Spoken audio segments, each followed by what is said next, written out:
เอาพี่น้องเอ้ยเปิดภาพมากาบ่พรก็ได้มาอยู่ที่ครอบครัวพ่อลุงห่าแม่ลุงห่าเนาะพี่น้องซึ่งมาเพิ่นก็เห็นเพิ่นเฮ็ดกับเลื่อยเนาะขมุกขโมยอยู่สบายดีอ้ายลำพันธ์โดยเป็นได้เลื่อยเป็นหยังเนาะอันนั้นหักแควมันสิขาฮะหักแควนี่ฮักแขวมันโดยใส่โซฟาโอ้ใส่โซฟาโดยโซฟาต้องฮักแขวบ่โดยต้องหักอันนี้โซตัดบ่ตัวนี้ตัดอืมต้องมีโซตัด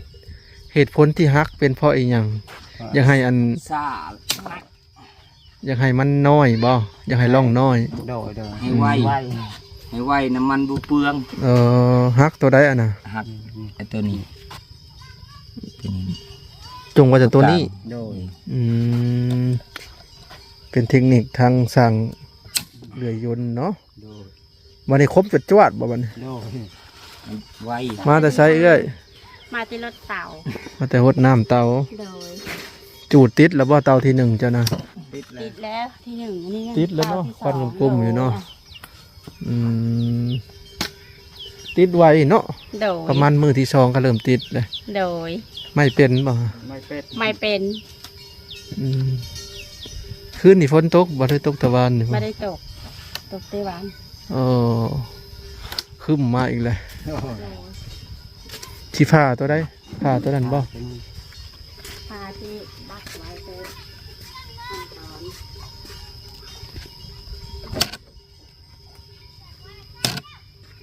นรถจะลืมจงว่าจะตัวนี้น้องพี่น้องนี่ดิตัวนี้มันสิบ่ผืดบ่แถวมันห่างกันก็บ่พืชตัวนี้แหละบ่พืชต้นท่านว่าบ่หักนี่มันพืชนักบ่คำว่ามีตัวแง่งๆอันมีอีกตัวบนนี้ทางการคือสิคมเนาะหรือจังใดนักแล้วนักเนาะนักอีกเขาคิดว่าแค่ที่นี่สิบ่นักบ่เห็นนักแล้ว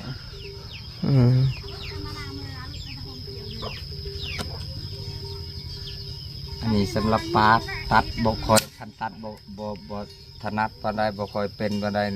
ตัดบ่ต้องตัดโซนี่ต้องมีถนัดเนาะกับเวลาเฮาตัดขึ้นเวลานั้นมันสิถีบอันนี้มันเท่าไรสู่จักตัวนี้เขาบักต้นหนึ่งก็เขาขาย200,000ปกติก็3,700,000ตัวใหม่ห้ากระตัดได้กกหนึ่งเขาอยากตัดเลื่อยโซ่เลื่อยยนต์บ้านห้องว่าจักสตินเนาะจักสติงบางคนเขาเอิ้นว่าเลื่อยยนต์ถ้าเป็นภาษาไทยใกล้สิแล้วแหละฮะ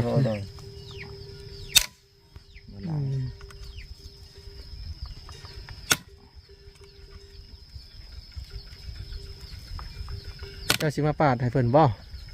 มาหักซอยเพิ่นนี่จับซอยบ่เคยหักคือกัน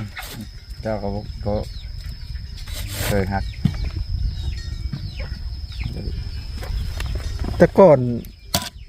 นล่องใหญ่กว่านี้เด้โดยจักสตินรุ่นเก่าๆเนาะโดยอยู่นี่เขาเฮ็ดบางเสียบแต่ก่อนหนาประมาณหนากว่านี้แต่ละรุ่นเครื่องละ5 ล้านนะมันแห้งจังนะแม่นบ่มันแต่แห้งเนาะถ้าได้ของ Honda ดีๆ Yamaha แห้งบ่เว้าแล้วนะแห้งดีทนแห้งบิดสัญญาณจวดอันนี้ธรรมดาเนาะธรรมดาพอใส่ตัวแห้งมันถึงตัดไม้เขาบ่ค่อยอันนั้นเขาเล็งเขานิ่นลงมาเนาะแบบมุนติ้วคือบ่เอาครีมเนาะจะว่าง่ายกว่าจับบ่ได้จับบ่ได้ป่ะเอาพี่น้องเอ้ยอันนี้โซ่มากับเลื่อยป่ะโซ่มากับเลื่อยตัวนี้เลื่อยยนต์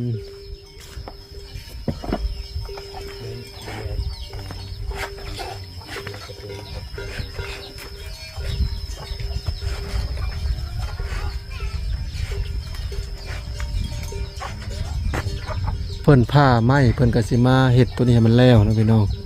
เพราะว่าอาทิตย์หนึ่งเลยยังไม่ได้ดำเนินการเทือนของเพิ่น พิ่นพาแล้วเพิ่นก็สินี่แหละมาเฮ็ดอันนี้ต่อเนาะ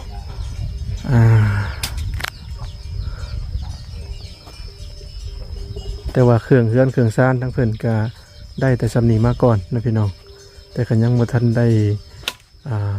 พอเนาะได้แต่ไม้เสาแล้วก็ไม้เส้นเป็นบางส่วน10 กว่าตัวก็คือว่าถ้าว่าบ่มีผู้ซอยเพิ่นก็สิได้อยู่แบบนี้แล้วนะพี่น้องก็สิได้กองไว้สะสมไว้แบบนี้แหละตากแดดตากหมอกตากฝนไว้เพื่อบ่ให้มอดกินเนาะเพราะว่ากว่าจะได้เฮือนแต่ละหลังนี่โอ้ใช้เวลาถ้าหาบ่มีเงินนี่ใช้เวลาโดนแบบนี้แหละเวลาเราสิตั้งเฮือนเราต้องแนบไว้ดีๆแบบนี้นะพี่น้องแนบไว้ให้มันตรงถ้าว่าไม้เก่าแล้วมอดมันจะบ่กินเฮ็ดเฮือนก็คักไม้เก่าปะมันจักปีหนึ่งสมมุติว่า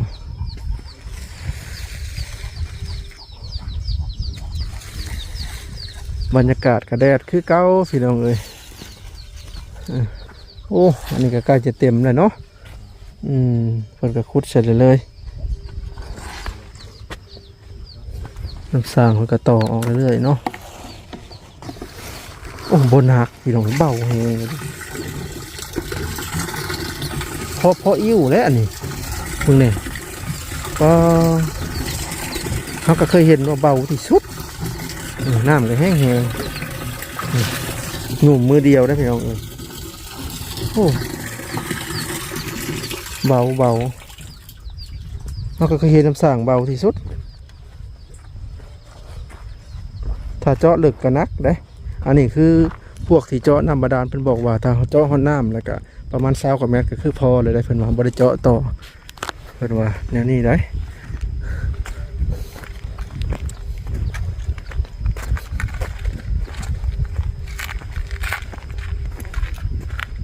ลูกๆพากันไปใส่เบิดลูกผู้หนึ่งไปหากินผู้หนึ่งเอาหนองผู้หนึ่งขึ้นเอาน้ำเย็นแปลนแล้วเนาะ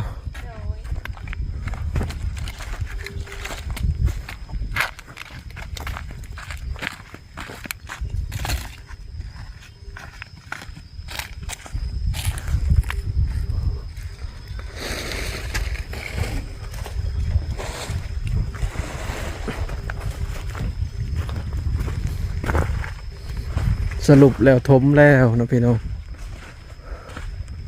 อันเด้ถมละที่แรกเพิ่นว่าสิใส่บ่อนี้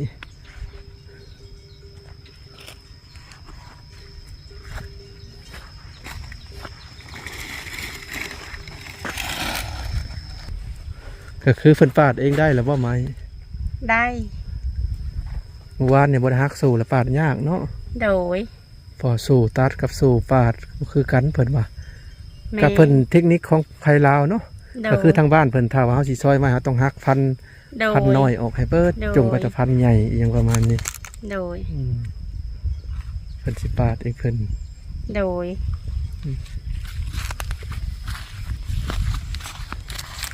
เดี๋ยวไปเบิ่งเพิ่นปาดก่อน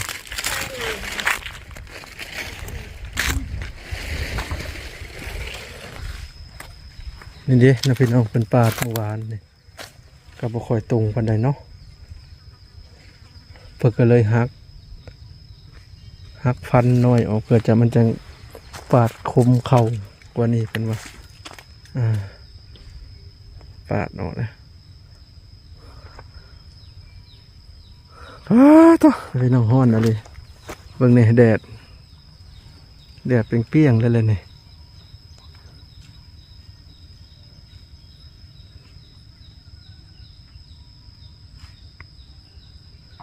ซึ่งอยู่แต่ละมือแต่ละวันมาพรอยู่กับธรรมชาติพี่น้องเอ้ยหายใจโล่งได้นี่แหละแต่ละมือแต่ละวันก็อยู่กับ ธรรมชาติว่าสิเลยนี่มีแต่ป่าไม้หอบแบบนี้แหละก็เป็นป่ากลางโคกเนาะนี่ป่าไม้หอบบ้านนะพี่น้องมีแต่ป่าไม้มึงเนี่ยจะเป็นลักษณะแบบนี้เบิดแต่ละหมู่บ้าน เวลาประพรมาอยู่แบบนี้เฮิงเวลาเข้าเมืองกับม่วนเลยพี่น้องเลยม่วนไปอีกแบบอย่างเส้นเข้าไปในเมืองแบบสวงสวรรค์สินะกับม่วนได้เพราะเขาอยู่แบบนี้มันหลายเลยเด้หลายเดือนหลายปีเลยเข้าไปในเมืองสักครั้งกับม่วนขนาดไปเวียกใช่ไหมเขาเป็นได้ไปเที่ยวสักครั้งก็คือสิมุดีเนาะพอเขาอยู่กับแบบนี้เฮิงแล้วเขาก็อาจจะเปลี่ยนแนวเนาะ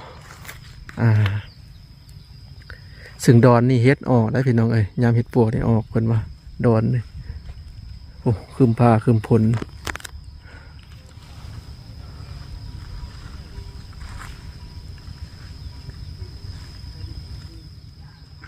ถ้าว่าอันนาผู้ใดที่อยู่ในเมืองโดนๆก็อยากมาอยู่แบบนี้นะพี่น้องอยากมาสูบบรรยากาศแบบป่าไม้มันสิเนาะก็เย็นได้พี่น้องก็คือนี่เย็นคือช่วงอันน่ะที่ประพรเคยไปทำงานอยู่ฝั่งไทยนะเนาะ2 ปีประพรกลับมาเทื่อหนึ่งประพรมาอยู่แบบนี้หายใจโล่งเลยหายใจแบบปลอดโปร่งเลยเขาเคยอยู่แต่ในเมืองแต่มันหายใจแออัดมันมีควันมลพิษหลายเนาะพอมาอยู่ไปสิป๊าดหูซึกได้เลยแบบโล่งโจ้งเลยเวลาหายอยู่เวลาหายใจนะ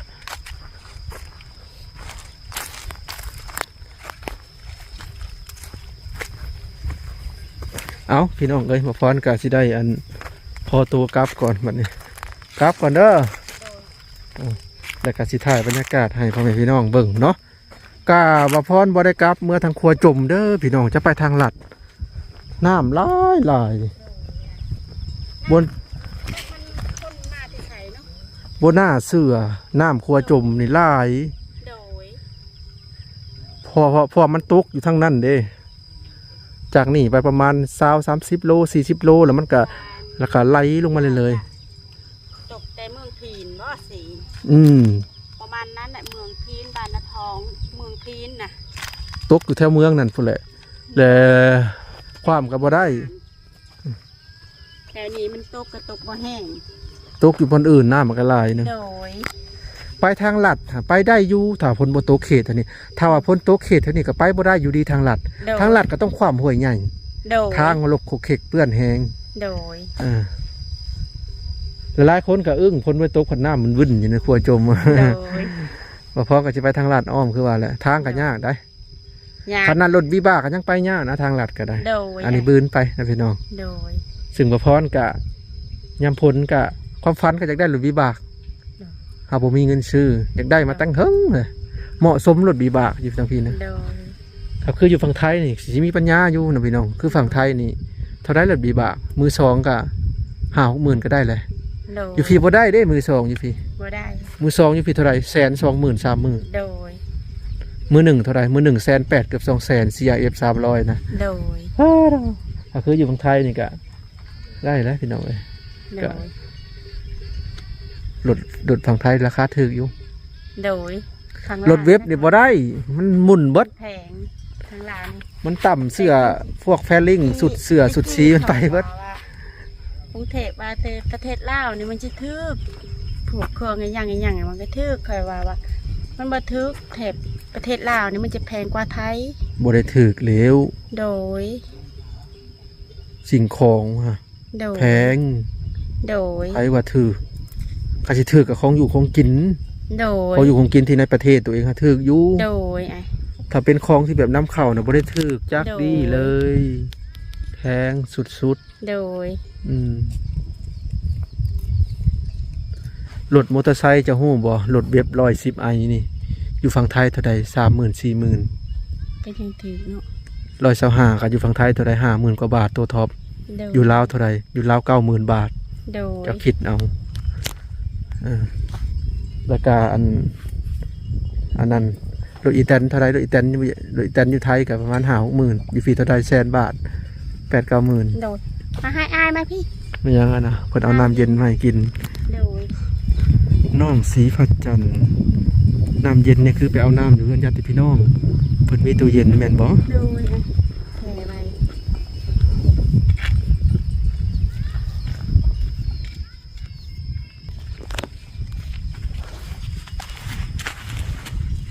เป็นได้ไรกินข้าวแรงกับยังมื้อนี้มื้อนี้กิน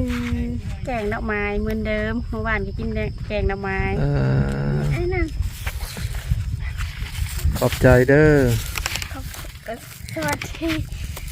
น้องสีประจัน เจอกะหรี่เมน้องซอกเลยหรอเลย น้ำแบบว่าเขาเอาตุกใหญ่หายจะตุกน้อยมันบ่ บออันนี้เพิ่นซื้อมาเป็นแพ็คแล้วก็เลยก็ว่าเขาบอกว่าคันทาพวกอายมากเขาก็จะให้อายกิน โอ้เป็นน้ำยังเป็นแพ็คเลยแล้วแช่ตู้เย็น โดย โอ้ขอบใจละลาย โดย กับบ่ต้องซื้อก็ได้เถอะหน้าแพงเด้นี่กวดหนึ่งเท่าไร10,000 กีบ โดย 10,000 กีบเป็นเงินบาทเท่าไรโมเมนต์20 บาทบ่ ประมาณนั้น หรือ10 กว่าบาท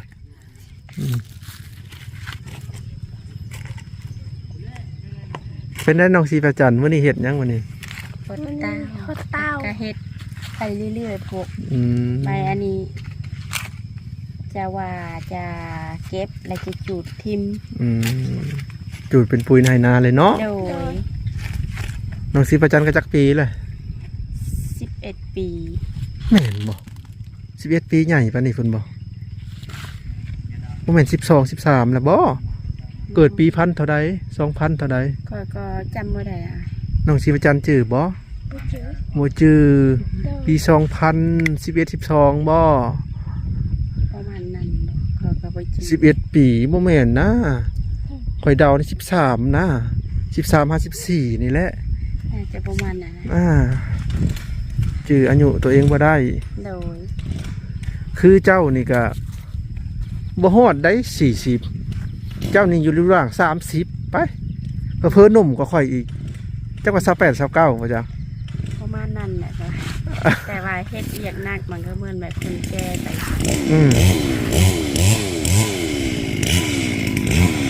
ค่อยว่าเจ้านี่เต็มที่นี่30 แม่ตอนคอยแต่งงานเลยครัวใครนั่นอายุคอยประมาณ15นี่แหละ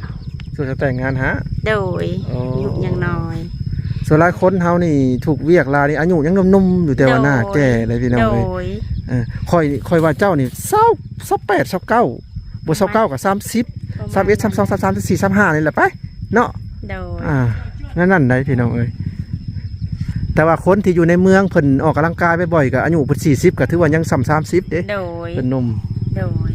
เอ้าค่อยขอตัวเมื่อก่อนเด้อนี่เด้อ โดย เมื่อก่อนสบายดี สบายดี ขอตัวเมื่อก่อนพี่น้องเอ้ยกสิถ่ายบรรยากาศบอนเมื่อนี่ให้เบิ่ง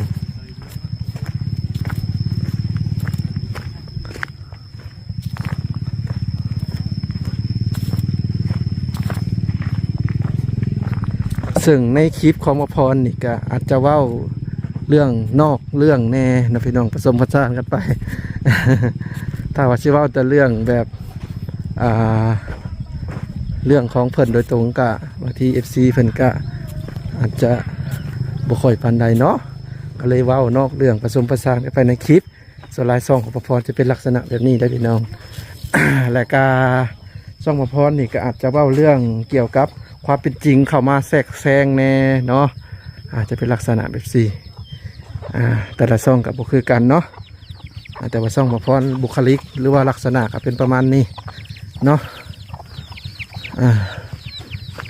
เอามาพรกับสิได้ขอตัวกลับก่อนนะพี่น้องก่อนกลับก็จะให้เบิ่งนะพี่น้องสี่มาพรลุยลายนี่แตกเบิดโกบเห็นบ่ทางมันบ่ค่อยดีเลยพี่น้องทางแถวนี้มันเหมาะกับรถบีบาก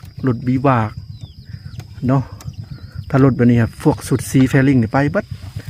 ทางล่างนี่แตกเบิดเนาะถ้าได้รถบีบากนี่เหมาะสมคือความฝันความพรนี่ได้รถบีบากตั้งนานเลยนะพี่น้องแต่กับโบมีโอกาสโบมีเงินซื้อว่าจังซะเพราะว่ามันแพงหลายรถบีบากอยู่บ้านเนาะไฟบ่ได้ล่มเนาะพี่น้องลุยขนาดได้รถคันนี้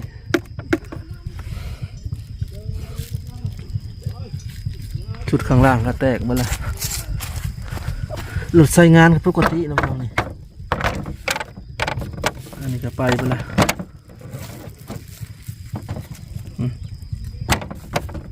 รถพวกเว็บนี่มันบริเวณว่ารถลุยแท้แต่ว่าอันนี้เขาใส่แบบงานออฟโรดเลยย้ำพลนี่บ่อยากคิดสภาพนะพี่น้องตามที่พี่น้องเห็นนั่นแหละลุยขนาดย้ำพลมันนี่2อย่างที่เสียไว้ที่สุดสเตอร์ เบรกหน้าเบรกหลังนี่เปลี่ยนดุสเตอร์นี่ก็เปลี่ยนดุเพื่อวิทย์ยามพลนี่2-3 อันเปลี่ยนอันละ500-600 บาทสเตอร์อยู่ทางลาวนี่ทางสร้างเพิ่นกะมาสบายดีไปจังใดเนาะ อันนี้แล้ว มาเบิ่งเพิ่นตัดไม้บ่ แม่ อันนี้บ่ลูกเจ้านะ แม่ ยามนี้เห็นคนถือมาข้อหลายเนาะ แม่ ช่วงฤดูมาข้อบางคนก็เอาไปขายก็พอได้ขายอยู่ได้ขายให้คนในเมืองเนาะ แม่ นี่แหละสร้างแปลงรถไถน้องพี่น้อง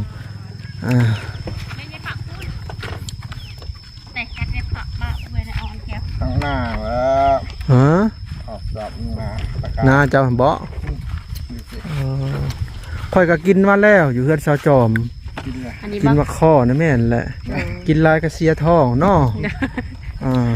ค่อยกินมาแล้วบางคนบ่มีก็ยากแท้ๆได้